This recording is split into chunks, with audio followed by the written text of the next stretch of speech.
दुनिया भर की नजरें एक बार फिर रूस पर टिक गई है। राष्ट्रपति व्लादिमीर पुतिन ने ऐसा ऐलान किया है जिसने वैश्विक शक्तियों को हिलाकर रख दिया है। पुतिन ने जानकारी दी है कि रूस ने पोसाइडन नामक सुपर टॉर्पेडो ड्रोन का सफल परीक्षण किया है। ये ऐसा परमाणु हथियार है जो समुद्र की गहराई से हमला कर सकता है और कुछ ही पलों में कई तटीय शहरों को जलमग्न करने की क्षमता रखता है। अब तक दुनिया ने परमाणु धमाकों को या तो जमीन पर या आसमान में देखा या सुना था, लेकिन रूस का ये नया प्रयोग समुद्र के अंदर तबाही मचाने वाला है।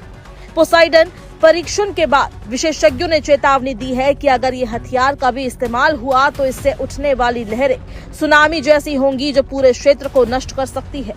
पुतिन ने बताया, कल हमने एक और संभावित प्रणाली का परीक्षण किया, पोसाइडन, जो परमाणु ऊर्जा से चलने वाला बिना चालक पानी के नीचे का यंत्र है।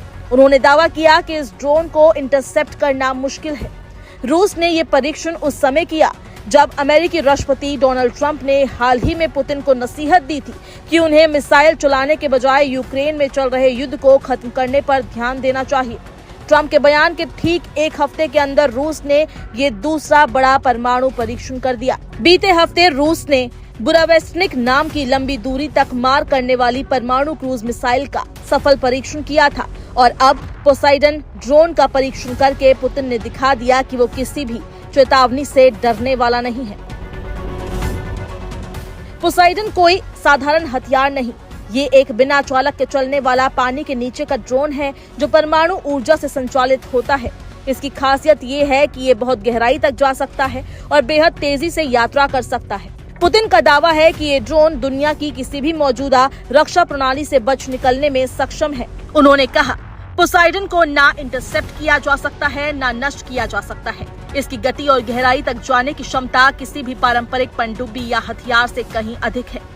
रूसी सूत्रों के मुताबिक पोसाइडन इतना शक्तिशाली है कि इसके एक ही विस्फोट से समुद्र में विशाल लहरें उठ सकती है जो सैकड़ों किलोमीटर तक तबाही मचा सकती है। वहीं अमेरिकी राष्ट्रपति डोनाल्ड ट्रंप ने रूस की इस कार्रवाई पर तीखी प्रतिक्रिया दी है। उन्होंने कहा, पुतिन को युद्ध समाप्त करना चाहिए, न कि नई मिसाइलें चलाना। यूक्रेन का युद्ध तो एक हफ्ते में खत्म हो सकता था, लेकिन अब ये चौथे साल में पहुंच गया है। ट्रंप प्रशासन ने पुतिन के साथ प्रस्तावित बुडापेस्ट में होने वाली वार्ता को भी रद्द कर दिया था। इससे दोनों देशों के बीच बढ़ते तनाव की झलक साफ दिखाई देती है। विश्लेषकों का कहना है कि रूस के लगातार परमाणु परीक्षण अमेरिका और नाटो देशों के लिए चेतावनी संकेत है। दरअसल पिछले हफ्ते रूस ने जो बड़े पैमाने पर परमाणु अभ्यास किया था, इन हालिया परीक्षणों को उसी रणनीति का हिस्सा माना जा रहा है।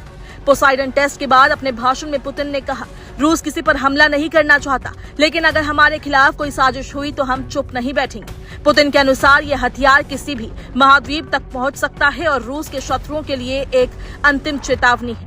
पुतिन के नए परीक्षण ने यह स्पष्ट कर दिया कि रूस अब किसी भी तरह की वैश्विक आलोचना या अमेरिकी दबाव से पीछे हटने वाला नहीं है। वहीं ट्रंप की सख्त टिप्पणियों के बावजूद रूस ने अपने इरादे और मजबूत कर लिए हैं। अब पूरी दुनिया की नजरें इस पर टिकी है कि क्या ये तकनीकी प्रदर्शन महज शक्ति प्रदर्शन है या आने वाले समय में किसी बड़े भू राजनीतिक संघर्ष की शुरुआत का संकेत।